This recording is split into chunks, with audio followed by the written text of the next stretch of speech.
Old man Chukwudi was a very rich man. He had houses, cars, lands, hotels, and a big company. But now, he was getting old and weak. One day, as he sat quietly in his room, he looked at a family picture and asked himself, who really loves me in this house? Who will stay by my side when I'm sick and helpless? So Chukwudi called his trusted lawyer, Mr. Elijah, and said in a soft voice, I want to pretend that I'm very sick. I want to see who in my family truly loves me. Elijah replied, well, tell your family that you have cancer and only 6 months to live. Chukwudi nodded. I'll act like it's true. And that was how the plan started. The next morning, Chukwudi began to cough loudly. He stayed in bed. His wife, Gozi, and the children Obinna the first son, Kelechi the second son, Amara the first daughter, and Zuri the second daughter all became worried. Let's call the doctor. Amara shouted. Soon, Dr. Maxwell came and examined him in front of the whole family. Then he looked at them with a sad face and said, I'm sorry. Everyone gasped. No. Zuri cried out loudly. Daddy, please don't leave me. Even Obinna and Kelechi looked shocked. Gozi put her hand on her chest and sat down slowly.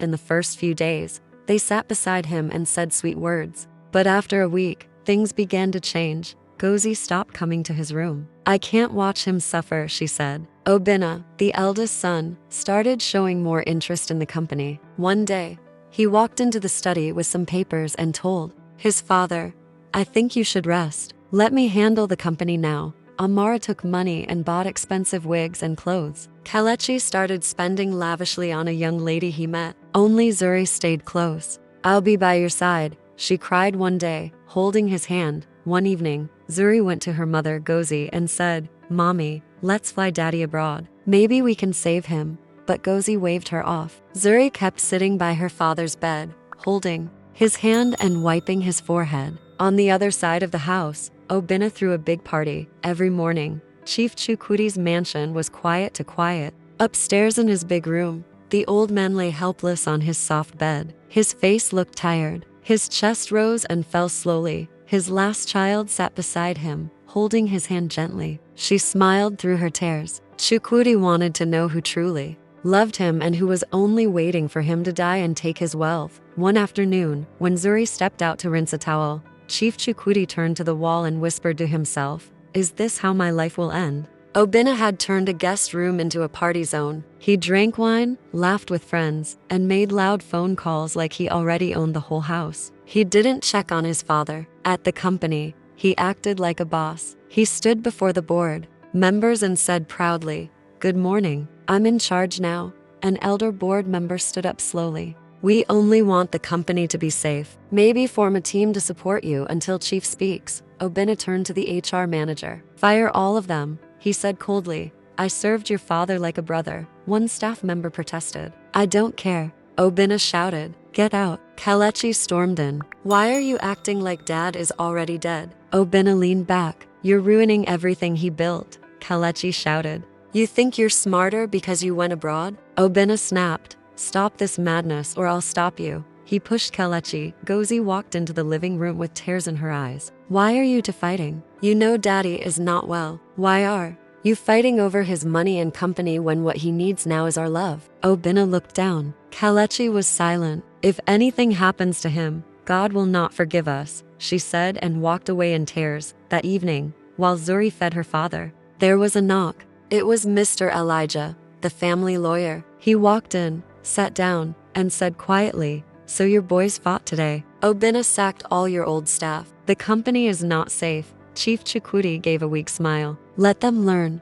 Voices came from downstairs. Again, I want to sell that land, Amara shouted. Why are you waiting? Let's sell it. Chief Chukwudi heard everything. His heartbeat quickened not from sickness but from the deep pain of knowing that his wife and daughter didn't show him love and care, but were just waiting for his death. That night, Zuri came into the room with a tray of warm pap. Daddy, please eat something, she whispered. Chief Chukwudi looked at her with tired eyes and said softly, Thank you, Zuri. You are the only one who still cares. Daddy, I won't forgive myself if I lose you, she said. He touched her hand weakly. The next day, Obinna held another meeting at the company. I have a new idea, he said. We'll start a luxury fashion brand. Sir, We don't have that kind of money right now, a board member said. Obinna laughed. Then borrow. Do it. It's still my father's company. When Kelechi heard about the risky project, he was furious. He left the office immediately and rushed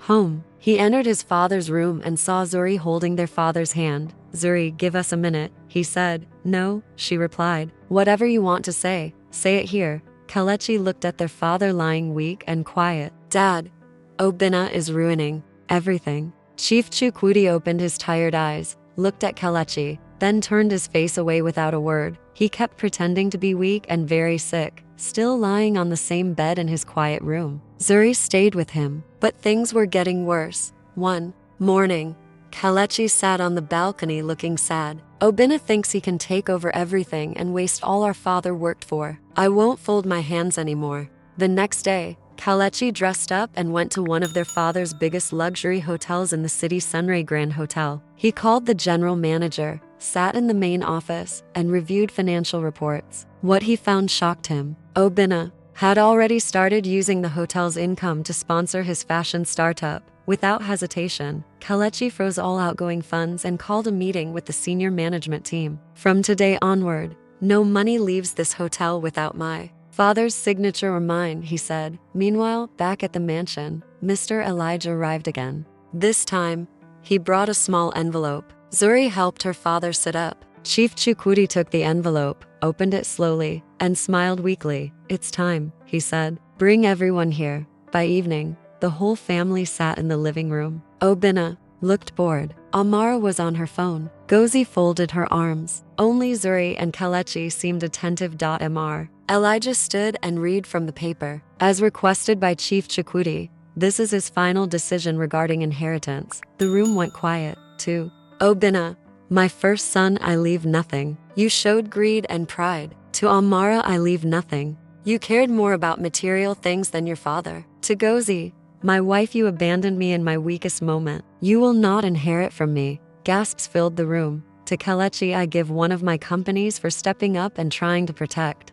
the family name. Kelechi's eyes widened. And to my daughter Zuri, who never left my side, I give everything else. My estate, hotels, cars, and my main company. Obinna jumped to his feet. What? This is madness. Chukwudi, now sitting up strong and tall, said calmly, it was never madness. I wanted to see who truly loved me, and now I know. Zuri burst into tears and hugged her father tightly. Kelechi stood and nodded in respect. The rest sat in silence, ashamed. The next few weeks were quiet. Obinna left the house with bitterness in his heart. Amara moved in with friends, still unable to believe what had happened. But Chief Chukwudi was not done teaching them. He made Zuri CEO of the company and appointed Kelechi as her deputy. Together, they began rebuilding what had nearly been destroyed. Zuri began new projects, free education for staff children, healthcare plans, and rebuilding homes in her father's village. Kelechi focused on stabilizing finances and repairing